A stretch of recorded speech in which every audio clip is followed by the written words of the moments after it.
I'd been living in Willow Pines, a gated community on the edge of town, for 2 years, renting a modest house with a two-car garage where I kept my pride and joy.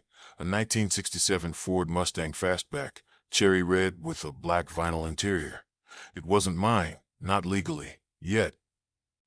The car was seized property, part of a Drug Enforcement Administration (DEA) investigation I'd been roped into as a confidential informant after a bad decision years ago. I had worked off my debt, and the DEA had promised to transfer the title to me once the case closed. Until then, it was under their custody, parked in my garage with a chain lock and a GPS tracker, monitored by Agent Ramirez. I kept it polished, drove it rarely with permission, and dreamed of the day it'd be mine. Enter Karen, the HOA president, a 40-something divorcee with a bleach blonde bob and a vendetta against anything that didn't fit her vision of community standards. She'd been on my case since I moved in, fines for my grass being a half-inch too long, complaints about my work truck parked in the driveway. I paid the fines to avoid trouble, knowing my DEA ties meant I had to stay under the radar. But Karen's real obsession was the Mustang. She'd peer into my garage whenever I left the door open, asking, "Why don't you sell that old thing? It's taking up space." I'd brush her off, saying it was a family heirloom. Last summer, things escalated. I was away for a week, helping my brother move across state lines. Ramirez had cleared me to go, and I double-checked the Mustang's lock and my security cameras. When I got back, my neighbor, Jake, a retired mechanic, was waiting on my porch. "Your car's gone," he said, shaking his head. "That HOA lady had it towed yesterday." My stomach dropped. I ran to the garage, chain cut, door ajar, Mustang gone. My security app showed footage from the day before. Karen, clipboard in hand, directing two guys with bolt cutters and tow truck.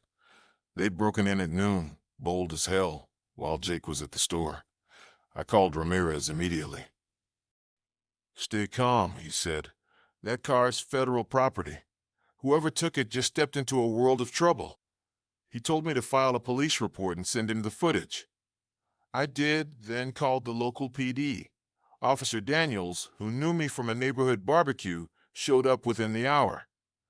I showed him the video. "That's Karen, all right," he sighed. "She's been a pain since she got elected. Let's pay her a visit."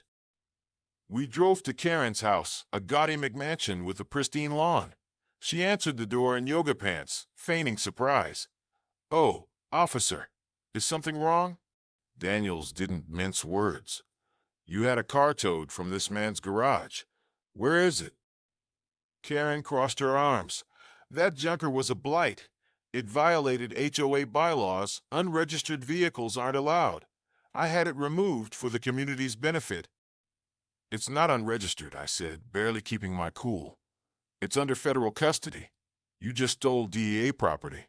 Her smugness faltered, but she doubled down. "I didn't steal anything. I followed protocol. It's at the impound lot on Route 17. Daniels radioed the lot, confirming the Mustang was there. "You're coming with us," he told Karen. She protested, demanding her lawyer, but followed when Daniels mentioned federal charges. At the lot, the Mustang sat untouched, still gleaming.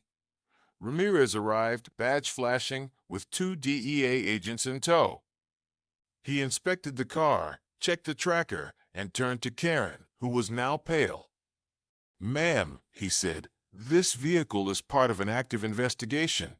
You tampered with federal property, which is a felony. Care to explain?" Karen stammered. I didn't know. It looked abandoned. The HOA has rules."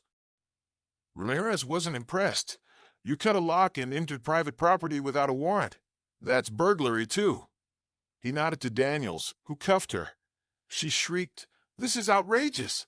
I'm the president." "Not for long," I muttered.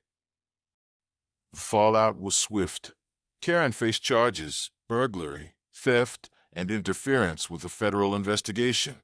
The DEA seized her phone and computer, suspecting she'd been tipped off about the car by someone in the impound lot, though nothing came of it. The HOA board, humiliated by the publicity, voted her out unanimously at an emergency meeting.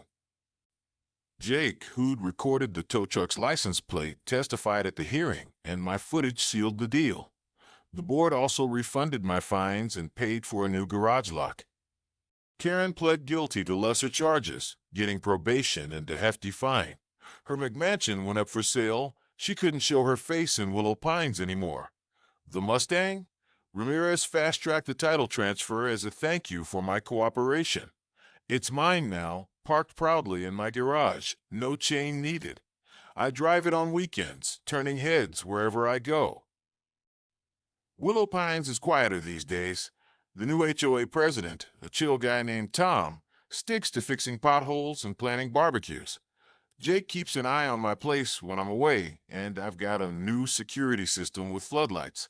If another Karen tries me, they'll find out quick. This Mustang and its owner aren't to be messed with.